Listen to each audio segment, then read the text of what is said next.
네, 오늘 말씀은 7월 11일 화요일 본문입니다. 7월 11일 화요일 본문입니다. 사무엘하 8장 9절부터 18절까지의 말씀입니다. 사무엘하 8장 9절부터 18절까지의 말씀이고요. 구약 475쪽에 있습니다.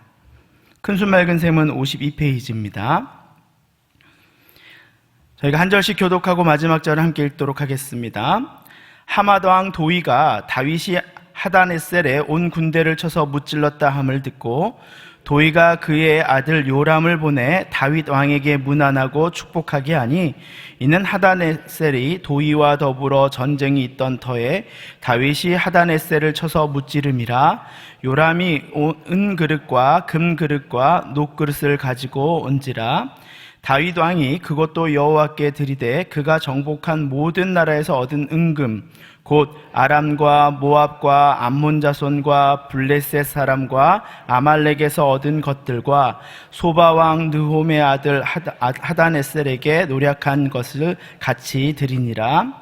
다윗이 소금 골짜기에서 에돔 사람 18,000명을 쳐 죽이고 돌아와서 명성을 떨치니라. 다윗이 에돔에 수비대를 두되 온 에돔에 수비대를 두니 에돔 사람이 다 다윗의 종이 되니라. 다윗이 어디로 가든지 여호와께서 이기게 하셨더라. 다윗이 온 이스라엘을 다스려 다윗이 모든 백성에게 정의와 공의를 행할세. 수루야의 아들 요압은 군사사령관이 되고 아힐롯의 아들 여호사밧은 사관이 되고 아히두베의 아들 사독과 아비아달의 아들 아히멜렉은 제사장이 되고 스라야는 서기관이 되고 여호야다의 아들 브나야는 그렛 사람과 블렛 사람을 관할하고 다윗의 아들들은 대신들이 되니라. 아멘. 네, 오늘 동산의 성도님들과 함께 다윗이 온 이스라엘을 다스려라는 제목으로 사무엘하 8장의 말씀을 함께 나누도록 하겠습니다. 미국에서 가장 존경받는 대통령인 아브라함 링컨은요, 다양한 민족으로 구성된 지금의 미국을 이룩한 중요한 바탕을 만들었습니다. 하나님 앞에 모든 사람은 평등하다라는 그의 가치와 신념, 그리고 믿음은 오늘의 미국을 강하게 만들게 된 것입니다. 그리고 그와 관련된 아주 유명한 이야기가 있는데요.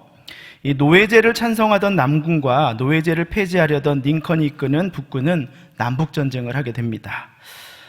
초반에 뛰어난 백인 장교들로 구성된 남북군이 계속하여 전쟁을 이기게 되고 이 마지노선에 몰린 북군은 게티스버그에서 또 한 번의 전쟁을 준비합니다. 그리고 그때 북군의 한 장군이 링컨에게 이렇게 말을 합니다. 대통령님, 이번에도 지면 우리 군은 더 이상 전쟁을 할 수가 없습니다. 그러니 우리가 이 전쟁에서 승리할 수 있도록 기도해 주십시오 라고 한 거예요. 그 말을 들은 링컨은 잠시 숨을 돌리며 이야기를 하지 않는 겁니다. 그리고 나서 장군들에게 이렇게 말을 합니다. 저는 우리의 승리를 위해서 기도하지 않겠습니다.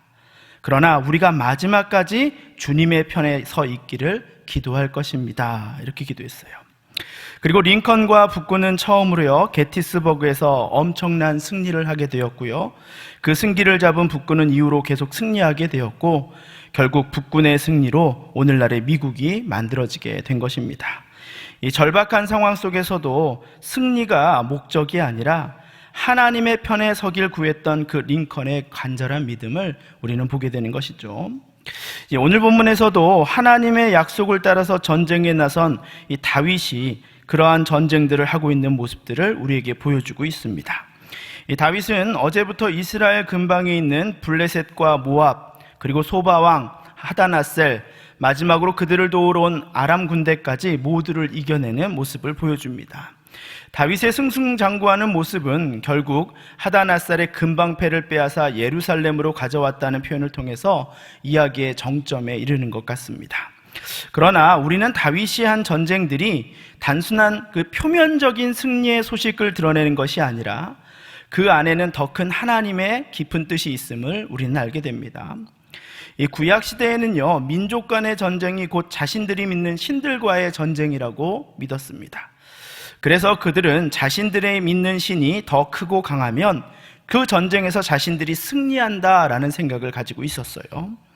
하나님이 블레셋과 하다네셀을 점령하며 무너뜨린 것은 블레셋이 믿던 거짓 신들을 무너뜨린 전쟁이었다는 것입니다. 이 블레셋이 믿었던 이 상체는 사람이고 하체는 물고기 모양을 가지고 있는 다곤신이나 풍요와 다산의 여신 아스타롯, 또 파리 모양의 우상인 바알세붑, 그리고 소바왕이 믿던 폭풍어를 주관하는 신이라는 하닷을 하나님께서 무너뜨리신 것입니다. 이 하나님은 이처럼 자신의 풍요로움을 위해서 세상의 이방신을 따르는 사람들과 심지어 더 큰 풍요를 찾고자 하는 그들의 탐욕한 욕망을 하나님께서 징계하신 것입니다. 그래서 성경은 하마다스를 지칭할 때 뭐라고 표현합니까? 오늘 본문에도 이렇게 이야기하는데 느홉의 아들 소바왕이라 이렇게 이야기하고 있는데요. 이 느홉이라는 것은 창녀라는 뜻이고요, 소바라는 것은 거품이라는 뜻입니다. 말 그대로 창녀들의 거품이다라는 것이에요. 이미 가진 것이 많았음에도 약자들의 것을 빼앗아 자신의 배를 불리는 모습이 끝없이 쾌락을 찾는 창녀들과 탐욕과 욕망을 쫓는 거품 같은 인생이다라고 성경은 이야기하고 있는 것이에요. 그리고 그 땅을 가리켜 뭐라고 말합니까? 어제 본문에 보니까 베다와 베로데라고 이야기하는데요. 이 베다라는 것은 믿음이라는 뜻이고 베로데라는 것은 먹다라는 뜻이에요. 이 하마다셀이 있던 그 고을의 이름이 믿음을 먹어치우는 곳, 이런 뜻인 거예요. 사람들의 신뢰를 먹어치우는 곳이다 라고 얘기하는 거예요. 다른 말로 말하면 배신과 절망이 넘치는 땅이다 라고 이야기하는 거예요. 그들은 속이고 배신하며 사람들의 신뢰를 빼앗아 먹고 더 부한 인생을 살고자 하는 세상의 모습을 보여주고 있다라는 것이죠. 하나님은 그런 세상에 이그러진 질서들을 다시금 다윗을 통하여 회복시키시며 바른 길로 갈 수 있도록 이 땅의 백성들을 긍휼히 여기시는 모습을 보여주고 있는 것이에요. 이 다윗의 승리는 이처럼 승리라는 표면적인 성과에 있지 아니하고요, 하나님의 질서와 가치가 이 땅에 바르게 회복되는 것, 곧 하나님의 공의와 정의를 이 땅 가운데 심어주셨다라는 것입니다. 여러분, 갈렙이 헤브론에서 승리하자 하나님께서 말씀하신 것이 무엇이에요? 성경에 뭐라고 기록되어 있습니까? 그 땅에 전쟁이 그쳤더라. 그 땅에 전쟁이 그쳤더라. 더 잘 살고자 하는 것, 누군가의 약자의 것을 빼앗아 더 부자가 되고자 하는 약탈과 전쟁이 끊이지 않던 그 헤브론에, 사람의 탐욕으로 인해 전쟁이 끊어지 않았던 그 땅에 진정한 평화와 시민 여호와 샬롬이 그곳 가운데 임하였다라고 성경은 이야기하고 있는 겁니다. 그리고 오늘 본문은 그러한 하나님의 회복이 이제 이스라엘을 둘러싼 모든 나라에 임하는 것을 우리에게 보여줍니다. 먼저 다메섹의 위쪽에 있던 하맛 왕과 그 백성이 여호와의 길로 돌아오게 됐다라고 성경은 기록하고 있어요. 여러분, 하맛의 왕 도이, 여기서 도이라는 뜻은요, 방황하다라는 뜻을 가지고 있습니다. 제가 왜 이름에 대해서 이렇게 이야기를 드리냐면, 구약에서는 그 이름에 담겨져 있는 하나님의 뜻이 있기 때문에 그 본문을 이야기하는데 아주 중요한 역할을 하기 때문입니다. 도이는 방황하다라는 뜻을 가지고 있어요. 도이는 이스라엘이 자신들과 싸우던 하다네셀을 물리쳐준 것에 대해 감사하는 마음과 또 이스라엘의 하나님을 두려워하는 마음으로 그 아들 요압을 보내게 되는데요, 이 요압이라는 말은 뭐냐면 여호와는 높으시다, 이런 뜻을 가지고 있어요. 이스라엘에게 금과 그리고 녹굿을 가져와 엄청난 조공을 바치게 되는 것이에요. 그 말 그대로 방황하던 하맛이 여호와를 높이는 족속이 되었다라고 성경은 기록하고 있는 것이에요. 그리고 우리는 여기서 다윗의 믿음의 중심을 다시금 보게 됩니다.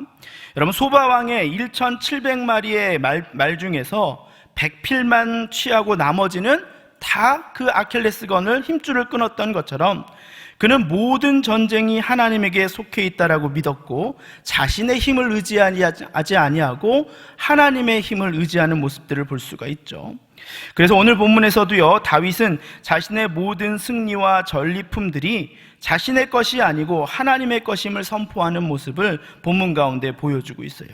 자신의 공로는 주장하지 않는 다윗의 정직하고 순전한 믿음을 우리는 본문 가운데 볼 수 있습니다. 우리는 가끔 하나님이 우리의 막힌 문제를 풀어주시고 또 하던 사업이 크게 성공하게 되는 경우를 경험하게 되죠. 또 직장에서 승진하게 되는 경우들도 경험할 것이에요. 어쩌면 사역의 현장에서 큰 열매를 얻기도 합니다. 그러나 우리가 잊지 말아야 할 것은 그 선한 모든 결과들을 주관하셨던 분, 이끌어 주셨던 분, 그 시작과 끝이 모두 하나님이시라는 겸손한 그 믿음의 마음을 잊지 말아야 할 것입니다.